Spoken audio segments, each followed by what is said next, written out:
Hello guys, welcome to our channel bright education dot in. मैं हूं ऋषभ और आज मैं आप लोगों के साथ डिस्कस करने वाला हूं क्लास सिक्स की biology unit 7 getting to know plants, जिसमें हम लोग डिस्कस करने वाले हैं कि ये प्लांट्स कितने टाइप के होते हैं या किस आधार पे प्लांट्स को डिवाइड किया गया है। इन प्लांट्स में क्या क्या पाया जाता है, जैसे रूट, स्टेम, लीफ, ये सब कैसे कैसे डिवाइडेड होते हैं, कैसे कैसे इनमें होता है, तो ये हम डिस्कस करने वाले हैं। तो प्लांट्स को सबसे पहले हम हाइट एंड नेचर,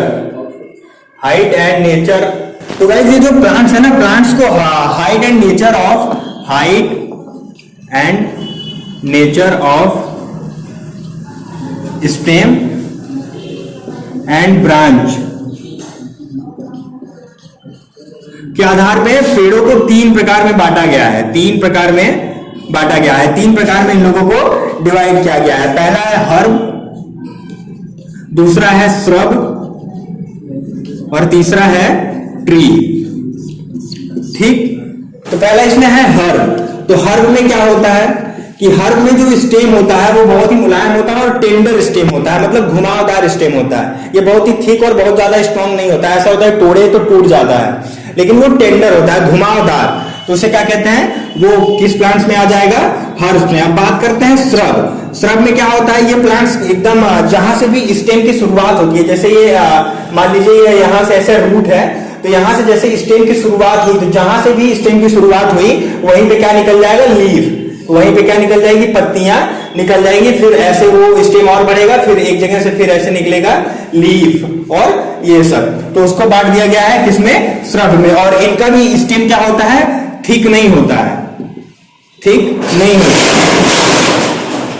इनका भी स्टेम टूट जाता है, इनका नरम होता है, मुलायम होता है। और अब बात करते हैं ट्री।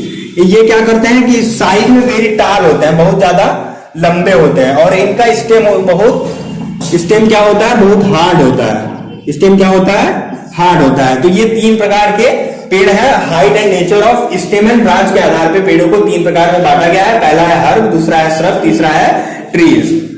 तो अभी तक हम लोगों ने डिस्कस कर लिया कि स्टेम एंड ब्रांच के हाइट एंड नेचर के हिसाब से पेड़ों को तीन भाग में बांट दिया गया। पहला हर्ब का मतलब ये होता है कि इनका जो स्टेम होगा वो क्या होगा, टेंडर होगा, वो क्या होगा, घुमावदार होगा। और दूसरा होगा श्रब मतलब जहां से भी स्टेम की स्टार्टिंग होगी वहीं पे पत्तियां निकल जाएंगी, वहीं पे क्या होगा, फूल निकल जाएगा, फ्लावर्स निकल जाएंगे। और तीसरा आता है ट्री में क्या होता है, ट्री बहुत लंबा होता है, ट्री बहुत बड़ा होता है, मतलब बड़े विशालकाय पेड़ होते हैं, या पेड़ मतलब जो जिनकी हाइट थोड़ी लंबी हो, जिनकी हाइट थोड़ी टाल हो, और इनका स्टेम क्या हो, हार्ड। तो अब हम लोगों ने अभी तक डिस्कस कर लिया कि मतलब हाइट एंड नेचर, स्टेम और डालियां, मतलब तना और डाली के हिसाब से पेड़ों को हमने तीन भाग में बांट लिया। पहला था हर्ब, दूसरा था श्रब और तीसरा था ट्रीज।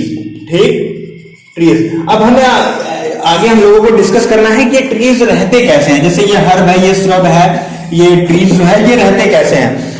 तो इसमें से कुछ ट्रीज होते हैं कि जो सिर्फ जमीन पे फैलते हैं, या तो वो हर्ब होंगे या तो वो श्रब होंगे। वो किसी और के सहारे नहीं टिकते हैं, या वो किसी और के सहारे लेके अपवर्ड नहीं जाते हैं। वो क्या करते हैं, बढ़ते हैं तो वो जमीन पे ही फैलते जाते हैं। तो ऐसे पेड़ों को क्या कहा जाता है, क्रीपर। ऐसे पेड़ों को क्या कहते हैं, क्रीपर।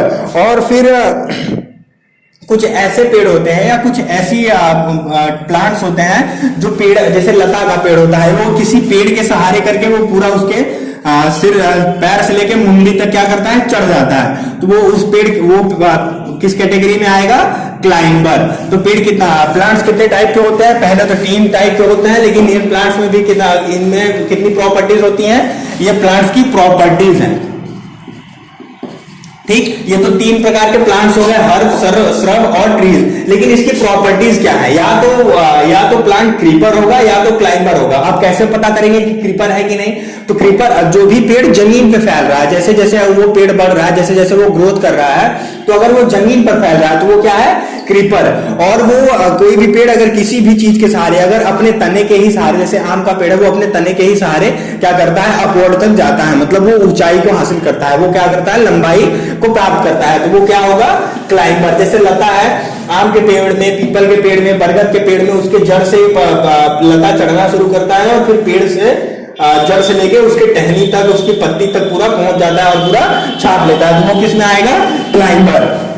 तो अब हम लोगों को आगे डिस्कस करना है parts of plants, parts of plant या पार्ट्स के कितने हिस्से होते हैं। अब हम लोगों को आगे डिस्कस करना है parts of plant, parts of plant.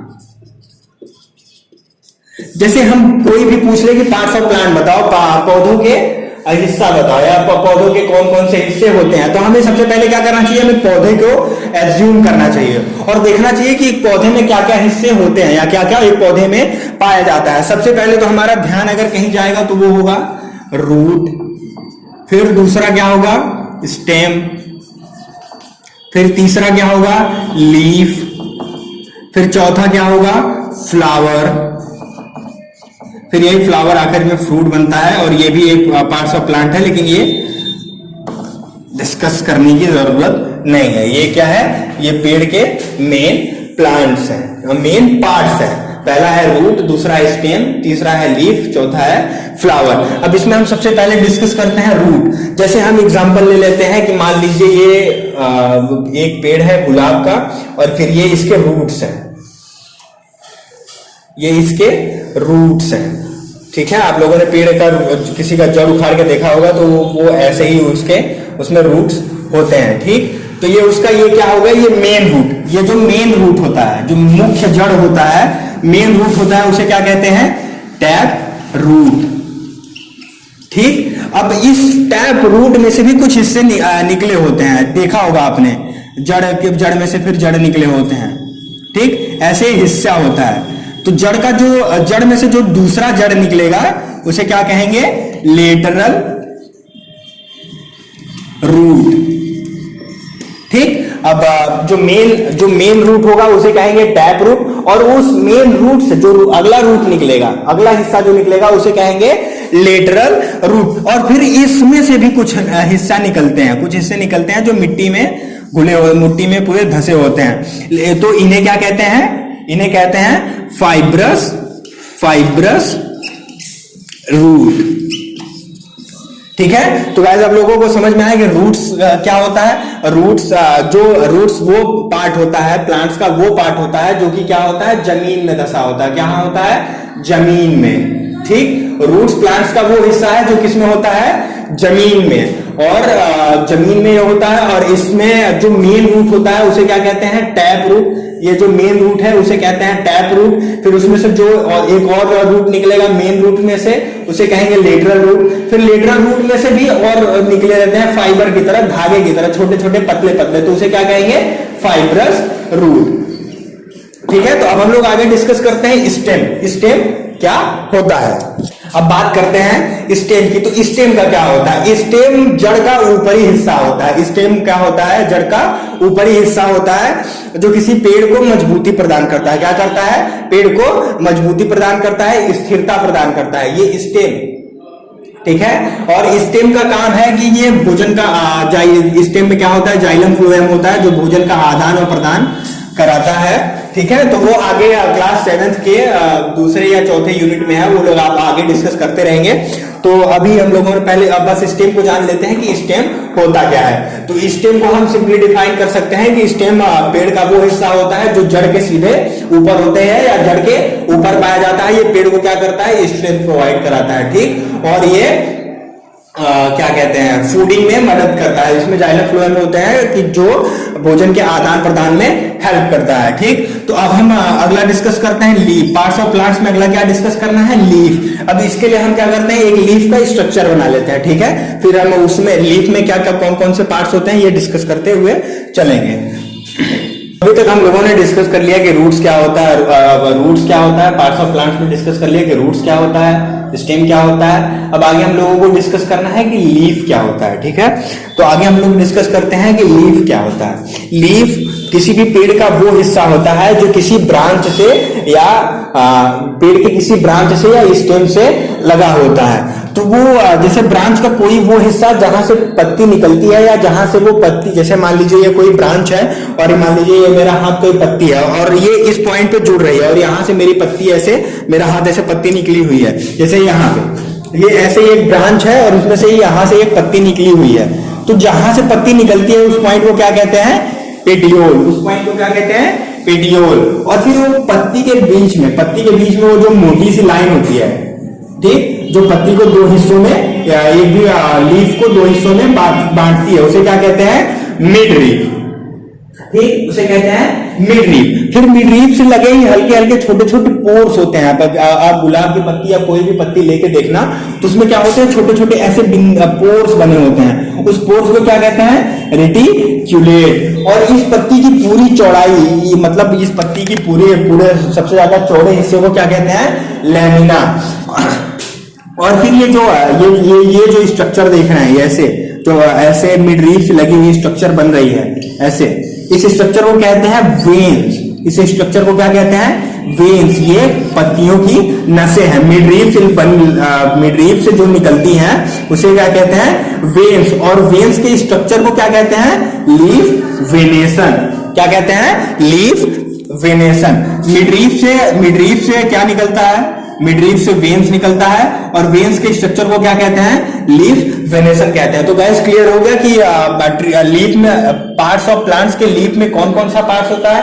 पहला, जहां से उस पत्ती की शुरुआत होती है उसे कहते हैं पेटियोल, और वो हिस्सा जो पत्ती को दो भागों में डिवाइड करती है उसे कहते हैं मिड लीफ। फिर मिड लीफ से ही एक स्ट्रक्चर और निकलती है बाल की तरह, जो ऐसे ऐसे होती है मिड लीफ। मान लो ये मिड लीफ है तो इसमें से ऐसे निकलेगी, ऐसे निकलेगी, ऐसे निकलेगी, कहीं भी निकलेगी, तो उसे क्या कहेंगे, वेन्स। और वेन्स के उस स्ट्रक्चर को क्या कहेंगे, लीफ विनेशन। और फिर पूरी पत्ती में या मिड लीफ के अगल बगल ऐसे पोर्स नुमा स्ट्रक्चर पाए जाते हैं, उसे क्या कहते हैं, रेटिक्यूलेट। और इस पत्ती की पूरी चौड़ाई को, उस पत्ती के पूरे चौड़ाई को क्या कहते हैं, लेमिना। ठीक है, तो अभी तक हम लोगों ने डिस्कस कर लिया कि रूट क्या है, स्टेम क्या है, लीफ क्या है। अब हम लोग आगे डिस्कस करते हैं कि फ्लावर्स क्या होता है, पार्ट्स ऑफ प्लांट्स में फ्लावर क्या है। तो ये डिस्कस करने के लिए हम पहले स्ट्रक्चर बना लेते हैं, फिर हम शुरू करते हैं। तो अभी तक हम लोगों ने डिस्कस कर लिया पार्ट्स ऑफ प्लांट्स में कि रूट, स्टेम और लीफ, और हम लोगों को आगे डिस्कस करना है फ्लावर। तो सबसे पहले हम फ्लावर की बात करेंगे। फ्लावर हमेशा दो बार में खिलता है। पहले तो एक बड का रूप लेता है, किसका रूप लेता है, एक बड का। फिर वो किसका रूप लेता है, एक प्रॉपर फ्लावर का। ठीक है, पहले वो फ्लावर नहीं होता, पहले वो बड होता है, फिर वो किसका रूप लेता है, प्रॉपर फ्लावर का। ठीक है, तो इसमें पहले बड को डिसाइड कर लेते हैं। पहले बड में डिस्कस कर लेते हैं कि क्योंकि अगर बड से शुरुआत करेंगे कि इसमें क्या क्या पार्ट्स हैं, फ्लावर में क्या क्या पार्ट्स पाए जाते हैं, तो वो क्या होगा, हमें आसानी से समझ में आने लगेगा। सबसे पहले फ्लावर्स का ऊपरी सबसे दो हिस्सा होता है, पेटल्स और सेपल्स। तो पेटल्स क्या होता है, पेटल्स वो फूल की पंखुड़ियां होती हैं। जैसे गुलाब का फूल ले लिया जाए तो उसकी जो पंखुड़ियां होंगी उसे क्या कहेंगे, पेटल्स। तो ये क्या है, पंखुड़ी है, तो इसे क्या कहेंगे, पेटल्स। और जो पंखुड़ियों को पकड़े रखती हैं, हरे कलर का या किसी और कलर का भी हो सकता है, तो जो पंखुड़ियों को पकड़े रहती हैं उसे क्या कहते हैं, सेपल्स। उसे क्या कहते हैं, सेपल्स। ठीक, और अब हम लोग आगे डिस्कस करते हैं कि ये बड तो हो गया, फ्लावर में कुछ नहीं। लेकिन अगर हम एक प्रॉपर फ्लावर, एक बड़े फ्लावर की कुछ पेटल्स को पूरी तरह निकाल दें, पूरी तरह हटा दें, तो कुछ ऐसी स्ट्रक्चर उसमें दिखेगी। या तो पीले कलर की हो सकती है, हरे कलर की हो सकती है, वो फूल पे डिपेंड करता है। अलग अलग फूल में अलग अलग रंगों का ये पाया जाता है, जिसे कहते हैं ओव्यूल्स। जिसे कहते हैं ओव्यूल्स। अब इसके कौन कौन से पार्ट्स होते हैं, ये अब हम लोग डिस्कस करते हैं। इसमें पार्ट्स होता है, पहला, इस हिस्से को कहते हैं पिस्टिल। इस हिस्से को कहते हैं पिस्टिल। मान लीजिए अभी तक तो हम लोगों ने पता कर लिया कि पेटल्स और सेपल्स क्या होता है। पेटल्स वो होता है फूल की पंखुड़ी को पेटल्स कहते हैं, और सेपल्स जो पंखुड़ियों को पकड़े रखते हैं उसे क्या कहते हैं, सेपल्स। और यही एक पूरे खिले हुए फूल की सारी पंखुड़ियों को निकाल दिया जाए तो अगर उस पे सेपल्स के ऊपर जो भी स्ट्रक्चर हमें देखने को मिलेगा वो कुछ ऐसा स्ट्रक्चर होगा। हो सकता है कि वो सेम ऐसा ना हो, कुछ अलग हो सकता है, लेकिन कुछ ऐसा स्ट्रक्चर होगा। तो उसमें जो सबसे बीच वाला, उस पूरे पेटल्स को हटाने के बाद जो सेपल्स के ऊपर हिस्सा बचा हुआ मिलेगा, जो बचा होगा, तो उसमें जो सबसे मोटा होगा, जो सबसे मोटा होगा और फिर वो ऐसे निकला होगा ऐसे ऊपर, उसे कहेंगे पिस्टिल। उसे क्या कहते हैं, पिस्टिल। उसे क्या कहते हैं, पिस्टिल। फिर पिस्टिल के अगल बगल दो चार और हाथ की तरह ऐसे निकले होंगे और ऐसे होंगे, ऐसे संरचना है ना यहाँ पे, ऐसे हाथ की तरह निकले होंगे और ऐसे होंगे, तो इस हिस्से को क्या कहते हैं, एंथर। और इस हिस्से को क्या कहते हैं?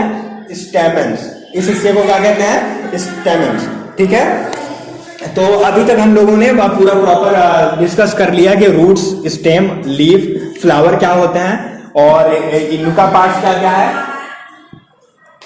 तो गाइस अभी तक हम लोगों ने डिस्कस कर लिया कि प्लांट्स को किस आधार पे और कैसे कैसे बांटा गया है। तो प्लांट्स के स्टेम और ब्रांच के हाइट और नेचर के हिसाब से, हाइट एंड नेचर के हिसाब से 3 हिस्सों में बांटा गया है, हर्ब, श्रब और ट्रीज। ठीक, ये height and nature of branch and stem के आधार पे ये पेड़ों को 3 हिस्से में बांटा गया है, हर्ब, श्रब और ट्रीज। और इन तीनों पेड़ों की कुछ प्रॉपर्टीज होती हैं।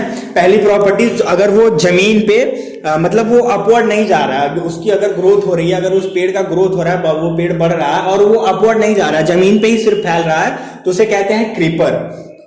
ठीक, बाकी जो पेड़ अपवर्ड जा रहे हैं, उनकी अगर ग्रोथ हो रही है तो वो अपवर्ड जा रहे हैं, चाहे वो अपने दम पे जा रहे हो या किसी और, जैसे लता हो गया और अपने दम पे तो कोई भी पीपल, आम, नीम, ये सब अपने दम पे अपवर्ड जाते हैं। लेकिन कुछ ऐसे पेड़ होते हैं, कुछ ऐसे प्लांट्स होते हैं जो अपवर्ड जाने के लिए किसी और ट्रीज की हेल्प लेते हैं, जैसे लता हो गया, ठीक, तो बेल हो गया, ये सब क्या करते हैं कि ये किसी और पेड़ का सहारा लेके वो अपवर्ड जाते हैं, तो उसे क्या कहते हैं? क्लाइंबर। ठीक, तो क्लियर हो गया कि क्रीपर क्या होता है, क्लाइंबर क्या होता है। फिर आगे हम लोगों को डिस्कस करना था कि पार्ट्स ऑफ प्लांट्स क्या होते हैं। तो पार्ट्स ऑफ प्लांट्स 4 पार्ट्स होता है। पहला है रूट, दूसरा है स्टेम, तीसरा है लीफ, चौथा है फ्लावर। तो अब हम लोग डिस्कस अभी तक कर लिए कि रूट होता क्या है, तो स्टेम क्या होता है, लीफ क्या होता है, फ्लावर क्या होता है। लेकिन अब हम लोग ये डिस्कस करते हैं कि सबका काम क्या होता है, ये भी थोड़ा डिस्कस करते चलते हैं। तो ये आपके आगे के क्लास में, आने वाली क्लास में हेल्प करेगा। तो रूट का क्या काम होता है? रूट का काम जनरली ये होता है कि ये जमीन में मिनरल्स और वाटर्स को क्या करता है? ऑब्जॉर्व कर लेता है और एब्जॉर्व करके कहाँ पहुंचा देता है? ये स्टेम में। क्या कहाँ पहुंचा देता है? स्टेम में। फिर ये स्टेम क्या करता है? ये जो भी वाटर और मिनरल्स जो रहता है वो स्टेम को कहाँ भेज देता है? लीफ में। फिर ये लीफ क्या करता है? ये लीफ क्या करता है? क्लोरोफिल